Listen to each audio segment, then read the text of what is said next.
Camaradas, bom dia.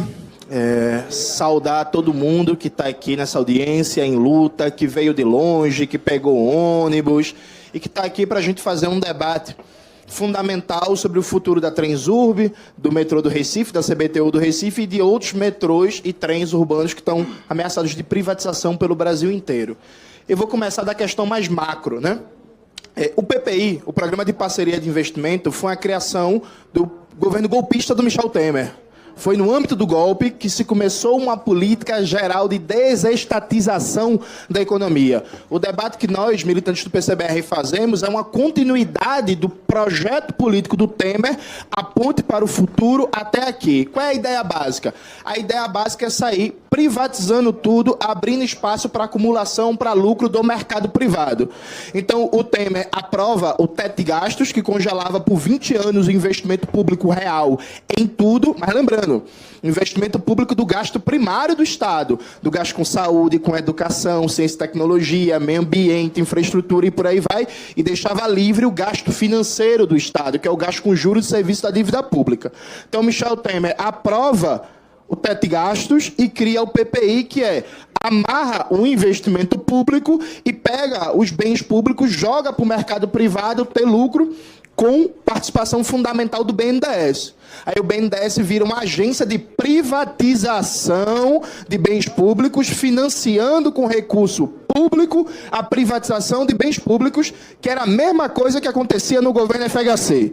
Tem muita gente aqui que está com cabeça branca, que lutou no governo FHC e lembra, era basicamente isso, era a privataria tucana, né, que a gente chamava, governo FHC. Pois então, quando o presidente Lula foi eleito, dizendo que ia acabar com isso. E aí, vamos lá, esse negócio, o presidente Lula não apresentou programa. Pode não ter apresentado um programa claro do começo ao fim. Ele apresentou, sim, na campanha, um horizonte de um programa de governo.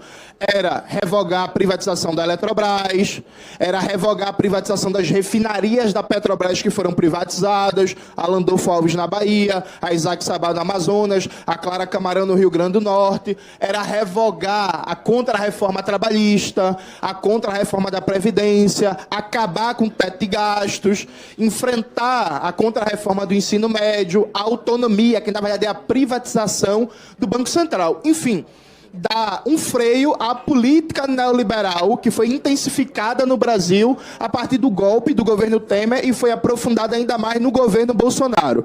Quando o governo Lula assume, e não foi por pressão do Congresso não, viu, gente? Foi por decisão do governo, houve uma continuidade desta política neoliberal.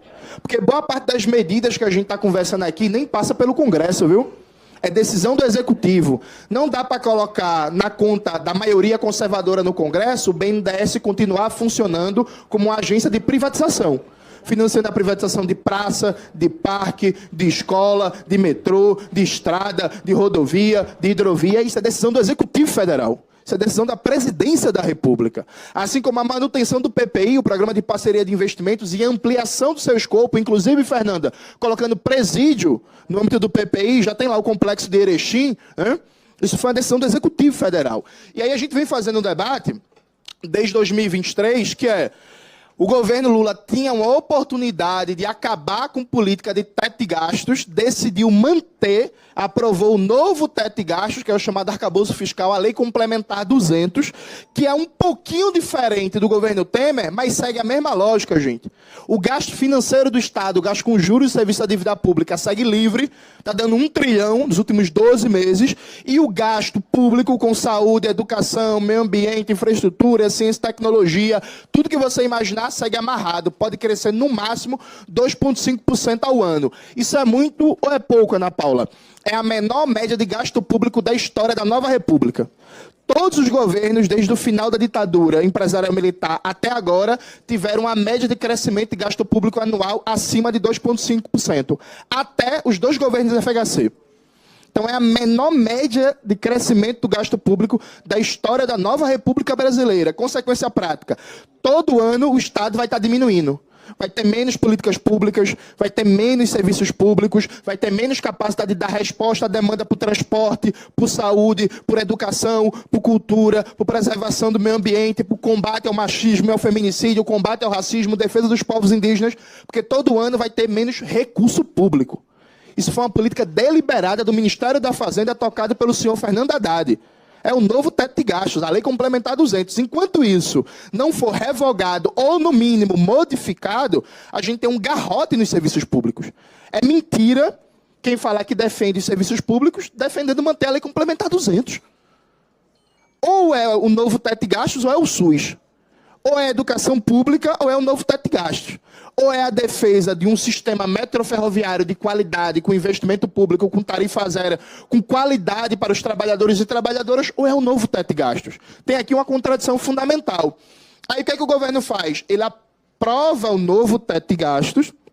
Aí o Ministério da Casa Civil vira a Secretaria-Geral das Privatizações, né? E aí bota o BNDES para financiar privatizações, PPP, pelo Brasil inteiro, porque os aportes do BNDES para financiar a privatização ficam de fora da conta do novo teto de gastos. Então, ele amarra propositalmente o investimento público, libera para fazer PPP, e aí qual é o argumento? O Estado não tem dinheiro.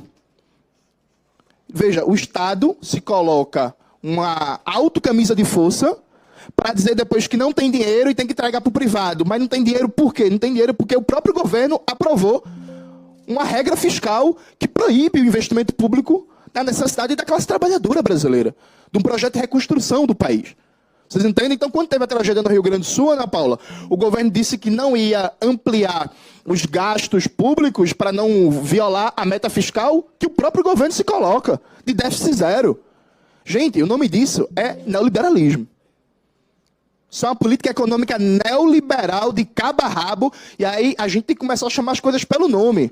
Foi muito importante Lula ganhar em 2022, foi muito importante derrotar o Bolsonaro, que bom que finalmente o Bolsonaro vai ser preso, foi condenado, não pelos motivos certos ainda, tem que ser condenado pelo genocídio que cometeu na pandemia. Tem que ser condenado pelo genocídio que cometeu na pandemia. O Eduardo Bolsonaro precisa ser caçado e preso para ontem, porque é o inimigo do Brasil, porque está sabotando o Brasil. Mas o nosso enfrentamento à extrema-direita que a gente faz todo dia não pode fazer com que a gente feche o olho, que o que está acontecendo aqui é um projeto de país neoliberal e que é proposital o desmonte, o sucateamento, o abandono do metrô do Recife e da Transurb em Porto Alegre. Isso é projeto. E aqui vamos falar as coisas claras. O ministro Rui Costa, da Casa Civil, está forçando a mão para, por exemplo, lá em Recife, fazer com que o metrô pare de vez por falta de investimento, por falta de recurso, para forçar na consciência da população que, eita, o metrô não está funcionando, cada vez mais está quebrando, a linha sul passa 3, 4 dias sem funcionar, aí porque está quebrando muito, a gente tem que privatizar. Gente, isso é a tática clássica do governo FHC. Isso é a tática clássica dos governos de direita. Deixa o negócio se estourar, deixa o serviço ficar uma porcaria, para a população ficar indignada, para aí a população pensar, não tem jeito, né? O que tem é privatização. Então a gente precisa dizer muito claramente, veja, o governo Lula, e veja, não é só o Rui Costa, não é só o Fernando Haddad, nada contra o Marcel, que é funcionário, a gente tem que olhar para as cabeças. É o Rui Costa, é o Fernando Haddad, é o José Barbalho Filho e companhia limitada. Não é só eles, é também o presidente Lula. Ele precisa ser cobrado diretamente por suas promessas de campanha, e as promessas de campanha dele não cabem numa política econômica neoliberal. A gente precisa cobrar diretamente e dizer assim, meu presidente, sabe o que é que fortalece o fascismo? É estelionato eleitoral. É mentir.